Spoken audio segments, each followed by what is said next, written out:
As a few words of introduction of myself, by training, I'm a chemist.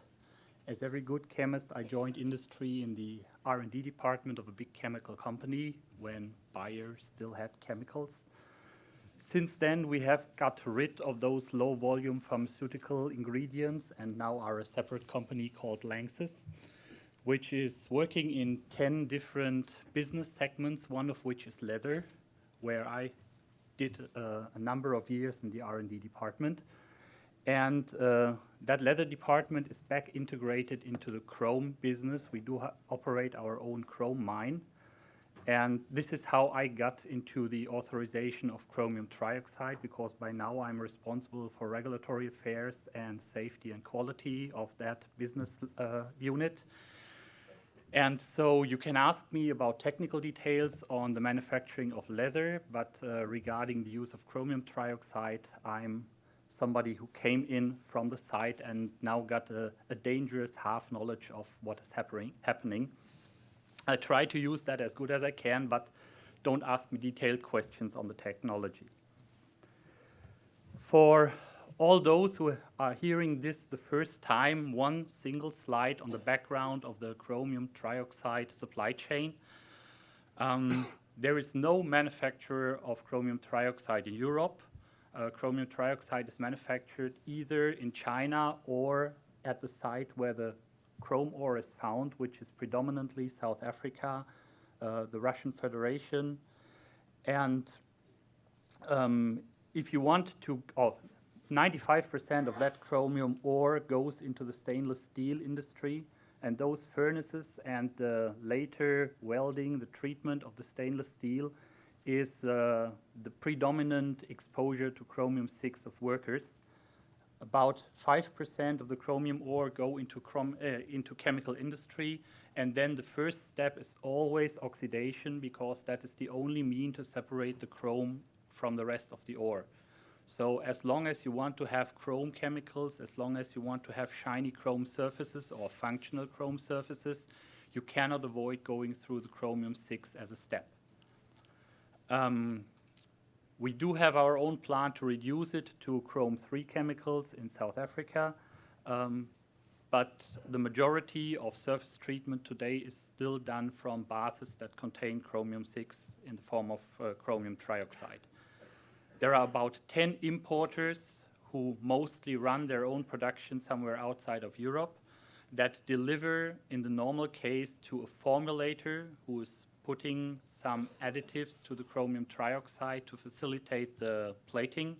And then that is distributed to something like a few thousand downstream users who actually do the surface treatment of millions of articles that are then present everywhere. Even if you look around, you will discover a lot of them. And actually, it's the end users, it's the manufacturers of those consumer articles that decide if an alternative is valid or not. And they are not even aware that they have to decide, and they are, in many cases, not aware of REACH or the authorization. So that is quite a difficult situation, and if we look back at the importers, then the value of our chemical and the profit we have from that chemical is much below the famous 0.1% cut-off criteria in REACH or in the authorization process. And the risk of that chromium-6 in surface treatment is limited exclusively to the workplace, at the downstream users. So the question was, what is the motivation for an importer to file an application for authorization? And we have been asked that questions very early on in the process. Lanxess is the lead registrant of chromium trioxide. And so very early in the process, we called in a meeting with roughly 20 of the main players in that industry to evaluate options. And what came out of that meeting in a process that took about 4 years is the Chromium Trioxide Authorization Consortium, CTAC, with roughly 150 members that go from the importers down to downstream users. And in the end, we settled to 6 uses into which the application should be subdivided. to minimize the complexity and, on the other hand, give the opportunity to address details as good as possible. And from the beginning, the filing of the application was not part of that contract, because we had the experience from the registration that compiling the documents together is a step that is manageable, but then filing together in a joint application, that was very complicated. So we decided not to put that in the contract. Now, after many discussions with ECHA and after several years of working on the project, we have seen that it will be possible to go for a joint application, and this is why we are now forming a submission group out of CTEC that then will apply for the authorization on an importer level. That doesn't mean that there will not be further independent applications for authorizations from any of the 150 members of CTEC or from anybody who is buying a letter of access to those documents to have them as a baseline for his authorization. And another thing which we decided in the beginning, CTEC is limited to chromium trioxide. Other chromium-6 substances like sodium dichromate or strontium chromate have been located in the REACH Consortium for miscellaneous chromium-6 compounds, our satellite, the CCST, which does have a different application strategy. And I'm not aware of all the details there, so I'm limiting myself to this comment, and if any more details are necessary, then please refer to the CCST. So that is the short overview on the timeline we had. We actually started in early 2011 to form that consortium. We had a pre-consortium to evaluate the options, went into the real work in the mid of 2012, did a long time of data collecting, of putting that into shape, of doing reviews on the data, and are today in a position that our CSRs, SIA, and AOAs are finalized, and that we are in the signature period for the submission group that will end on the 20th February, by which time we then put all those documents together into the application for authorization. And that is intended to be submitted in the May window this year. How can we do that? And that was a decision very early on. In this whole consortium, there is no single company who says, I will take that on my shoulders. So we always have to work on the shoulders of a number of companies. And in the case of the submission, this works in a way that we are sourcing the technical and the management work out to consultants, and sourcing the risks out as far as possible to that team as well. For example, all the financial story will run via an escrow account, so that there is security for both ends, that the money is available to transfer it to ECHA when it is needed, and nobody in the end will have to carry costs for somebody else. Looking at sourcing things out to consultants is always a little bit risky, because in general, consultants are paid for the time they spend and not for the success they deliver. We believe that we have found a good team there, but we have had a few hiccups in the process to find that team. And so with the situation today, I am confident that we are going to file in the second window this year in May. With that application, we will cover the majority of the surface treatment processes at the importer level. We will safeguard the broad availability of chromium trioxide, because we will include all big importers that are on the market today. This joint application is only possible because of the very constructive discussion we had with ECHA in the time since, and the confirmations of a number of preconditions. For example, the fact that the review period will start at the sunset date. Only this makes it possible for us to go in advance of the deadlines, and only with a certain safety margin in time we can come to work with that big consortium. And actually the saving through the discounts in the fees that will pay our consultant services as the group is big enough to make that possible. We have an open application. In principle, everybody can join our application, but the discussion with the downstream users has shown that most likely we will not have a downstream user, at least not small and medium enterprises. There are a small number of candidates which are discussing if they want to have their own number, but they will not be the majority of the application group. What will be the impact of the authorization granted at the upstream level? Well, as soon as the European Commission has passed the decision, and if that is positive, all surface treatment companies, all downstream users will be covered that are within the technical scope of the granted authorization and that do apply adequate risk management measures.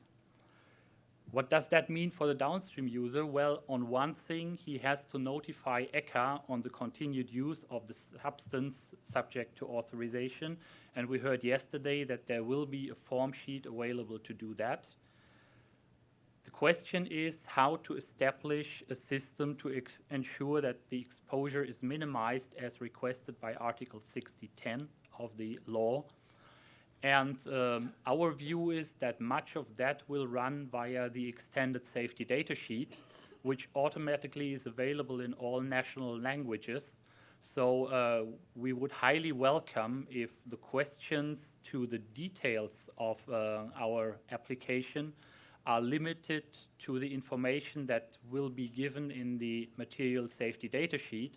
And if somebody needs to have more information in his national language, then we have to see how we can deal with that situation. Of course, the safety data sheet will be the tool to transport the information about the scope of the authorization as well, because the downstream user must be put into a situation that he can compare the requirements to his own situation. And if he done so, and if he is facing an inspection, then he will have to have his in-house documentation to demonstrate that he's covered by the authorization and that he's applying adequate risk management measures. What we are asking downstream users right now is that they try to compare their own situation to the requirements that are already published today and that will be published when we file the application, and really investigate if they need an individual application for their niche use, for their downstream use. And if this is the case, then they need to apply before the last submission date, which in our case would be the first window in 2016. And that, for me, leads to one of the lessons learned, maybe the most important lessons learned, which is the question of communication and comprehension. SMEs today are still not aware of the authorization requirements and the impacts. All the downstream user applications that have been filed today have been done by large companies who have their own HSE department who are aware what is happening.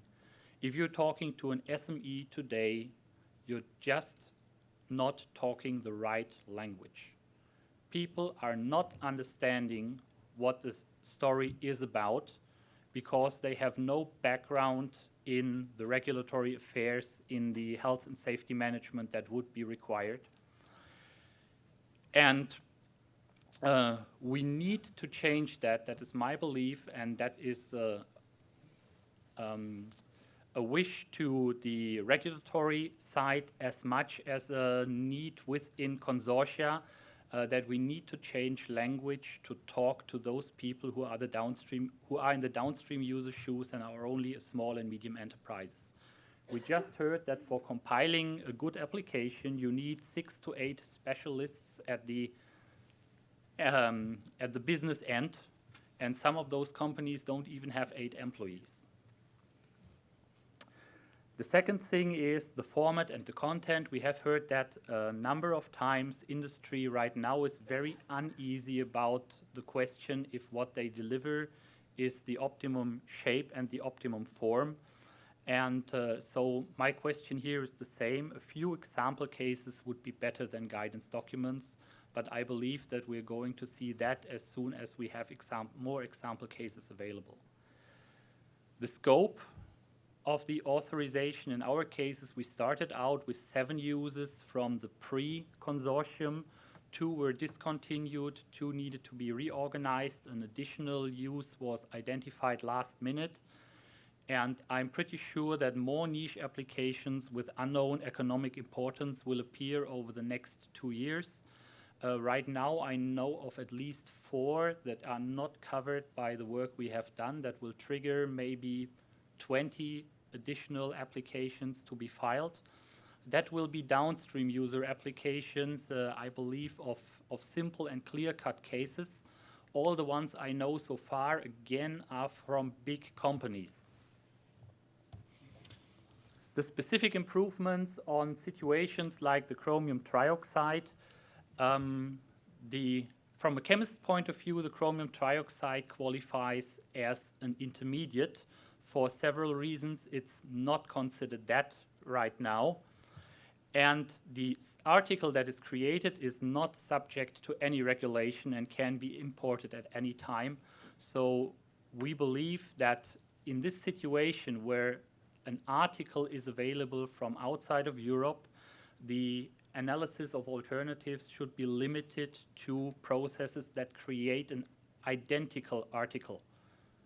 Because the downstream users, very often they are not willing to evaluate if an article with a similar performance actually fits into their system, if they can buy the same article in India or China.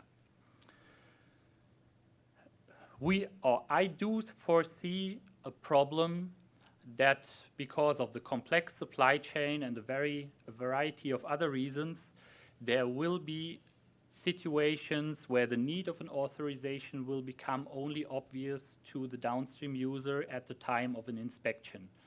And in that situation, I believe it would be very helpful if authorities are prepared for that situation, and it does not automatically mean that the business have to be shut down.